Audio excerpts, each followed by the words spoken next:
Multiple wildfires continue to burn out of control across the Los Angeles area.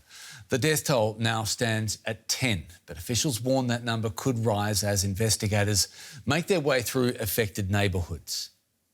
These satellite images show views before and after the Palisades fire broke out, as it ravaged the community in Topanga and near La Costa Beach. Thousands of homes have been destroyed and more than 100 square kilometres of land turned to ash. Now, Los Angeles County Sheriff Robert Luna said he expects the death toll from the wildfires to rise. Are talking about deaths. There are people hanging on, waiting to hear from family members. This is very serious, and we want to get it right. The obvious question is, do you think it's going to grow? I am praying it doesn't, but based on the devastation that is clear, it looks like a bomb, an atomic bomb dropped in these areas. I don't expect good news, and we're not looking forward to those numbers. Well, Jayson Campadonia is a journalist with NBC and iHeartRadio in Los Angeles. Jayson, there was and still is huge criticism here that there are simply not enough firefighters to tackle the flames. What are you hearing? Has the situation now improved, and are there now more firefighters on the job? So there are more firefighters, but they come in the form of local inmates. California uses a work release program with their inmates, and we brought in about 800. These are trained firefighters. They're trained inmates who happen to have firefighter training. And right now, the situation is dire. The LA City Fire Department budget was cut by about $2 million recently. $20 million. And the question is, if we had that $20 million, which would have paid for more firefighters, would this have happened? And that depends on what side of the aisle you sit on, I guess, really. But nobody can combat Mother Nature when it comes to things like this. The winds are really what's driving all of these fires right now. We've got several fires burning in Los Angeles County, and there's no signs of slowing down. The wind gusts have gone from 100 miles an hour to about 50 miles an hour, which helps, but it's still not slowing down. Yeah, we've got prison labour at work now, Jayson, alongside normal regulation firefighters, if you like. Where are these firefighters now working the hardest to fight the fires, to bring them under control? So the Pacific Palisades is still a major concern. That fire is massive. When you look at the swath of neighborhoods in that area, you're looking at about 20,000 acres there. It's difficult because it's very hilly, very steep terrain in that area, and as well as just north of Los Angeles County in the Eaton fire. That's in a very hilly area, very lush with dry brush right now. Several years ago when it rained, all of that brush was green and beautiful. And these sprawling landscapes, you could get a 2-acre home out in the Altadena area for a lot cheaper than you would if you lived in more densely populated Los Angeles. So people bought them up, and you have these great landscapes, but are now totally brown and totally dry, and that's really, really testing firefighters at the moment.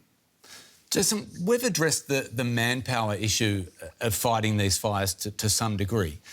Is there a broader point to make in terms of home insurance when insurance companies and the emergency services tell homeowners in these areas that they choose to live there somewhat at their own risk?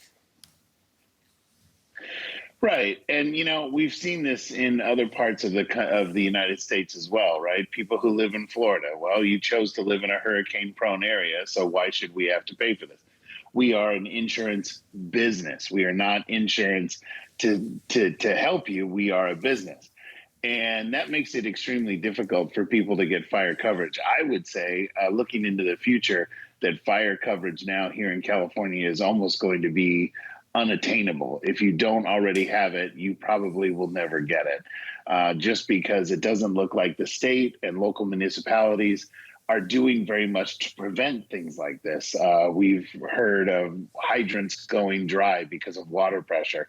We've heard that, there's a lack of staffing, there's a lack of planning, there's a lack of forest management.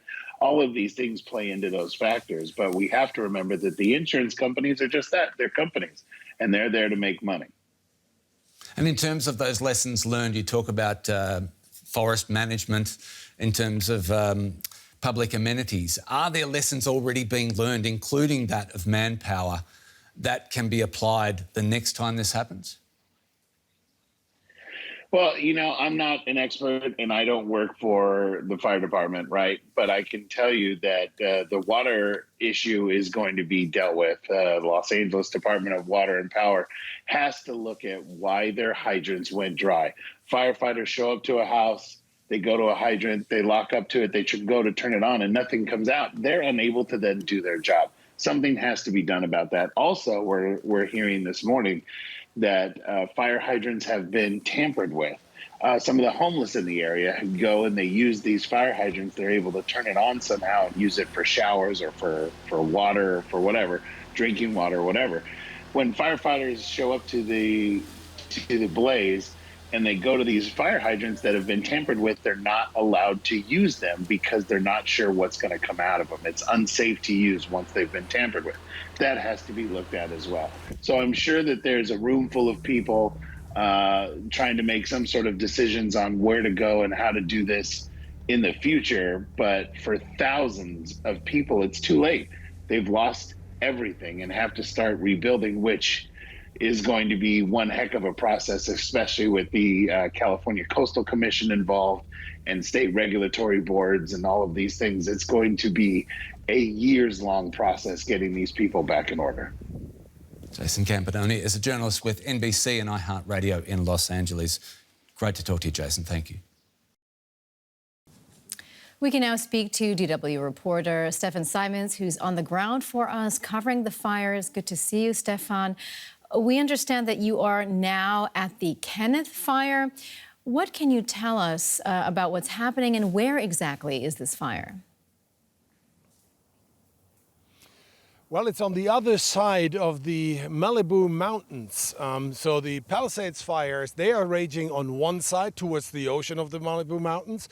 And the Kenneth fire popped up in the afternoon and morphed into a 1,000-acre fire within 2 or 3 hours, which is amazing. Firefighters tell us they have really not seen any fire behavior like this in their recent memory. So where am I? I'm in Hills Hill, and this is the El Camino Real Charter School. This is, of course, not really attractive, but why are we here? Because this is an evacuation center. So this Kenneth fire put this town here, Hillsdale, in a frenzy. They came up with the evacuation center. They sent out an evacuation warning, then an evacuation order, then back to a warning. Why? Because this fire is now 35% contained. That is good because there is two other, and we mentioned those fires in the piece, two other major concerns. The Palisade fires, devastating fire.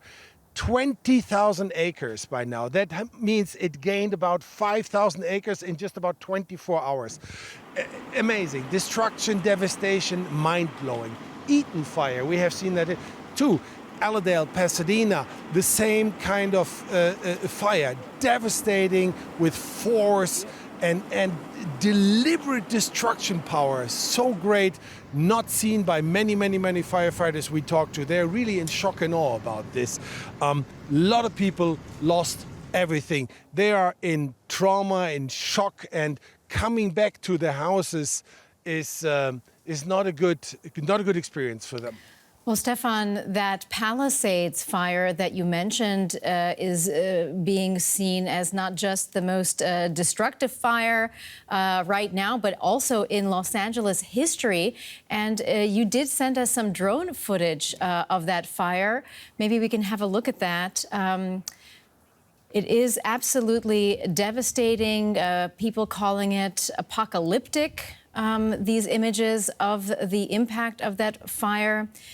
Is there any hope for people there? Can firefighters get this under control?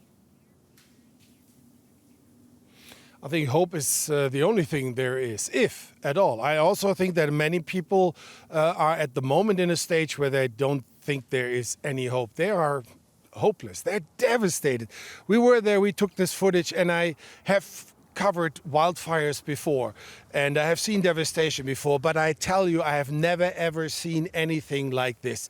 This is a affluent, wealthy community, and it is gone. Obliterated, gone, absolutely reduced to ashes, burned to a crisp.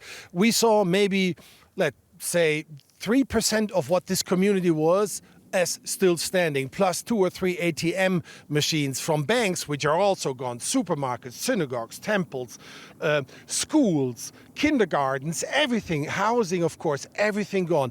There was one scene, we were touring, forgive me for this term, but touring this neighborhood, walking through this neighborhood, and a man pulled up next to us, and he had his mother on the phone, 95 years old. I talked to him after this. And he stood in front of his house, and nothing was left of his mom's house. The chimney was left. And then his mother started crying on the phone, and he started sobbing. It was an absolute horrible scene to watch. Completely understandable, but devastating. People really break down, and they are at their wit's end at the moment. So it's not a good time. It's a lot of hurt here in LA, all around LA, Pasadena, Palisade, Malibu, everywhere you look, where all those fires are, it's not good news. All right, that was DW reporter Stefan Simons reporting for us from Los Angeles from those devastating fires. Stefan, thank you so much for your reporting.